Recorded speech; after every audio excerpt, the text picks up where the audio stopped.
Le Grand Matin Sud Radio, 7h-10h, Patrick Roger, Cécile de Ménibus. 8h17, le petit déjeuner politique ce matin, c'est Gilles Platret, vice-président des Républicains et maire de Chalon-sur-Saône. Bonjour Gilles Platret. Bonjour. Les LR, les Républicains, sont-ils entre la vie et la mort? Comité stratégique ce matin, que vont-ils faire? Rester un parti indépendant ou rejoindre Emmanuel Macron? Quelles idées, quel positionnement entre la droite de Marine Le Pen et Éric Zemmour et la droite au gouvernement? C'est ce qu'on va voir avec vous. Avant de voir tout ça, justement, l'avenir des LR et avant les législatives, pour vous, l'élu de terrain, comment est-ce que vous analysez la France fracturée issue de cette présidentielle? Vous savez, je pense qu'on a un pays, ça date pas d'hier d'abord. Je pense que le quinquennat qui vient de s'écouler a aggraver un certain nombre d'inégalités, mais on a une France qui se sent pas appartenir à la France en général, qui pense que les services publics c'est pas pour elle, qui a vu les services publics se fermer petit à petit, et ça dure depuis des décennies. On a laissé faire, on va être très clair.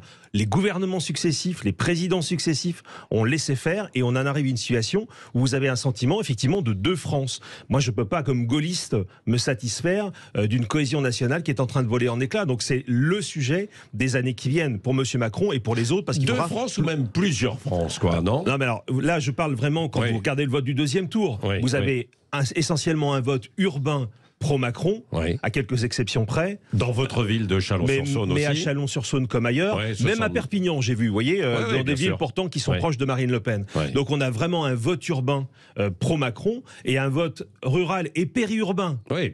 Périurbain qui est très favorable à Marine Le Pen. C'est-à-dire, en gros, c'est pas une adhésion au lepénisme, parce que entre nous, c'est pas du tout ce que ça veut dire. Mais ça veut dire que on ne peut pas accepter cette espèce d'arrogance de ceux qui réussissent, de ceux qui se sentent intégrés dans l'économie monde et se sentir à ce point exclus de la sphère politique. C'est un cri d'alarme. Moi, je ne crois pas une seule seconde que ce soit un vote d'adhésion. Moi, j'ai vu très honnêtement dans ma commune comme ailleurs des gens qui vomissent le Front National ou le Rassemblement National et qui ont quand même voté Le Pen pour dire on ne peut pas continuer avec quelqu'un qui nous méprise à ce point en parlant de Monsieur Macron. Oui, mais pourquoi? Parce qu'on ne leur proposait pas, alors ça revient sur le premier tour, pas le second tour, mais on ne leur a pas proposé d'alternatives, de bonnes solutions. Vous, par exemple, vous étiez mis en retrait de la campagne de Valérie Pécresse. Vous avez été à un moment tenté par l'aventure Zemmour. En tout cas, j'ai été dragué par les équipes Zemmour, effectivement, mais j'étais assez sensible d'ailleurs à une partie du discours. Et pourquoi vous vous étiez mis quand même en retrait? Parce que tout simplement, on sentait la catastrophe arriver. Je l'ai dit, j'ai vu la candidate pendant 1h30 au mois de janvier en présence de Christian Jacob. Je pense qu'il y avait un problème d'entourage de la candidate. Elle était très mal entourée par des gens qui, immédiatement arrivés, ont essayé de doubler LR plutôt que de faire confiance à ceux qui étaient sur le terrain.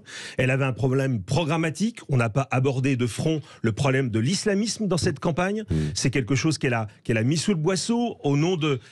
en se retranchant derrière le fait qu'elle voulait respecter la laïcité, ce qu'elle fait d'ailleurs comme présidente de région. Mais il faut changer de dimension. Là, le respect formel de la laïcité aujourd'hui ne suffit pas à régler les problèmes de l'islamisme. Je lui avais proposé, elle n'a pas souhaité aller sur cet axe-là. Et puis je pense qu'à un moment donné, il faut aussi qu'on se dise les choses. C'était une candidate dont n'émanait pas l'envie de gagner. Voilà. Mais bien sûr que non. Si vous voulez, quand vous avez connu des bêtes politiques, alors qu'on les aime ou qu'on les aime pas, comme Chirac, que j'ai peu connu parce que je suis arrivé à la fin de Chirac dans ma vie politique, et Sarkozy, mais ça suintait l'envie de gagner. Là, ça crantait pas, c'était mou, c'était artificiel. Après, Valérie Pécresse est une très bonne présidente de région, vous ne ferez jamais dire le contraire. Mais là, il y avait quelque chose qui manquait. Donc il y a des regrets chez vous, chez les Républicains. Alors c'est toujours facile de refaire et de mettre des si, mais Xavier Bertrand, Laurent Wauquiez, Éric Ciotti auraient été de meilleurs candidats? J'en sais rien, écoutez. Mais on ne refait pas l'histoire. Non, mais d'incarnation. On refait pas l'histoire. Oui, c'est un problème d'incarnation. Et vous avez posé la vraie question. Aujourd'hui, nous n'avons pas l'incarnation de nos idées. C'est très clair. Et c'est le sujet numéro 1. Qu'on le veuille ou non, qu'on aime M. Macron ou pas, il incarne quelque chose. Voilà. Il l'a incarné en 2017 et il l'incarne aujourd'hui. Alors encore une fois, je le combats et ce n'est pas un ralliement. On va peut-être en parler dans un instant, mais c'est pas le genre de la maison en ce qui me concerne. Mais en tout état de cause, tant que vous n'avez pas des idées fortes, avec une incarnation forte pour les porter, vous n'arrivez à rien. C'est exactement ce qui nous est arrivé. Bon, donc on a l'impression d'être au comité stratégique du parti LR là, ce matin, et vous prenez la parole, c'est ça, parce que ça aura lieu tout à l'heure à 11h. Est-ce que le parti est menacé? Est-ce que c'est une question de vie ou de mort? Oui. Oui, bien sûr, parce que tous les partis sont mortels. Vous avez des partis, je suis historien de formation, je ne veux pas faire un cours d'histoire ici, ça n'a pas forcément un grand intérêt, mais regardez ce qui s'est passé avec le parti qui, pendant 70 ans, a été la colonne vertébrale de la Troisième République, le Parti radical socialiste. Il est mort. Ouais. Voilà. Eh bien, les Républicains, qui sont les héritiers du fondateur de la République, de la Ve République, le général de Gaulle, peuvent mourir demain. Ils sont à 4,7%, ils sont pas loin de la vérité, comme on dit chez moi. Donc oui, il y a une question de survie. Donc soit on survit, on essaye de survivre dans le cadre des législatives en restant indépendant, soit on décide, c'est par exemple ce que Nicolas Sarkozy propose aujourd'hui, c'est ce que M. Copé, qui en ce moment même est chez votre consoeur d'Europe 1, Sonia Mabrouk, est en train de proposer, je l'imagine, c'est-à-dire on se fond dans le macronisme pour essayer de surnager. Donc les deux options sont là. Vous avez bien compris que me concernant, ça sera ce matin. Comment ? Il va falloir trancher ceux qui restent et ceux qui partent. Je pense qu'en fait la question est déjà tranchée. Le bureau politique s'est prononcé le lendemain du premier tour en disant nous ne sommes fongibles ni dans le macronisme ni dans le lepénisme. Donc il n'y aura pas de ralliement du parti à Emmanuel Macron. Il n'y aura pas d'accord d'appareil. Ni d'ailleurs à l'endroit d'autres qui voudraient une union pour les législatives. Ça, c'est entendu. Les Républicains ne se rallieront pas. Après, sur la position du parti, il peut y avoir des ralliements individuels. Et c'est ça la question. Et c'est ça ce que nous allons scruter. Est-ce que dans telle ou telle circonscription... Ça a déjà commencé, non ? Oui, bien sûr. Et c'est clair. Votre téléphone a sonné aussi. Il paraît que Thierry Solaire, un ex de votre famille, appelle en permanence. Quoi. Écoutez, moi, il ne m'a pas appelé, puis il n'a pas intérêt, parce que ça ne va pas durer longtemps. Ça ne va pas durer longtemps. Non, bien sûr. Damien Abad, le patron des LR à l'Assemblée, est allé le voir la semaine dernière. C'est quoi ? C'est une trahison, ça ? Écoutez, on verra ce que ça donne. C'est vrai qu'on sent quand même que M. Abad a des états d'âme depuis un petit moment. Moi, je souhaite qu'il n'y ait pas d'accord, évidemment, parce que ça serait un signe extraordinaire d'avoir présidé le principal groupe d'opposition pendant 5 ans et subitement de se mettre à travailler avec ceux qu'on a combattus. Officiellement, il dit non. Oui, écoutez, j'espère que non seulement il le dira, mais que sur le terrain, on verra qu'il y a des adversaires en marche contre lui, ce qui voudra très clairement dire qu'il n'y a pas d'accord. C'est ce que je crois aujourd'hui le plus probable concernant Damien, mais si jamais ça ne devait pas être le cas, on saurait aussi le redire. Bon, en tout cas, il va falloir trancher aussi sur le fait de présenter des candidats partout, y compris face à la majorité présidentielle, c'est ça, aux prochaines législatives ? Mais il y a déjà pratiquement toutes les investitures qui ont été données. C'est-à-dire que nous, on a fait ce travail en amont, si vous voulez. On l'a fait cet automne.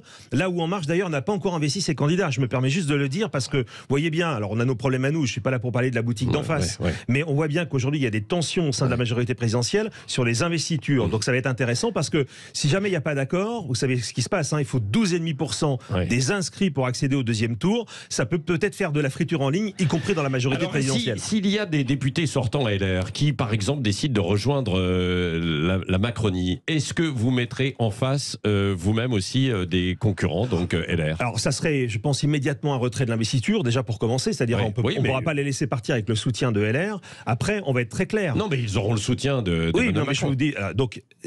La logique voudrait que je réponde oui à votre question, mais il y a une question très pratique. Quel candidat trouvons-nous pour mettre en face de celui qui ne portera plus nos couleurs? Est-ce qu'on a immédiatement un candidat? Parce que, attendez, c'est bien beau d'envoyer des gens en kamikaze. Et c'est une vraie question. La logique voudrait qu'on mette quelqu'un. La condition de le trouver. C'est la seule restriction. Donc, je vous réponds oui. En principe, et on verra sur les faits si c'est possible ou pas. Il faut trouver des kamikazes. Vous pensez qu'il y aura beaucoup de défections, beaucoup de départs? Non, je pense que... Alors, vous verrez les départs peut-être essentiellement chez des députés sortants. Oui. Et je pense qu'en fait, là on avait parlé d'une 60aine, on sera à beaucoup moins. Je pense que ça sera sur quelques unités. Vous savez, il y a un sondage, alors c'est... Quelques unités, une vingtaine, une trentaine à peu près. C'est difficile à dire, très honnêtement. Je ne me risquerai pas à ce pronostic ce matin. Il y aura forcément quelques-uns qui vont dealer. Mais moi j'ai regardé aussi les projections de Harris qui sont tombées hier.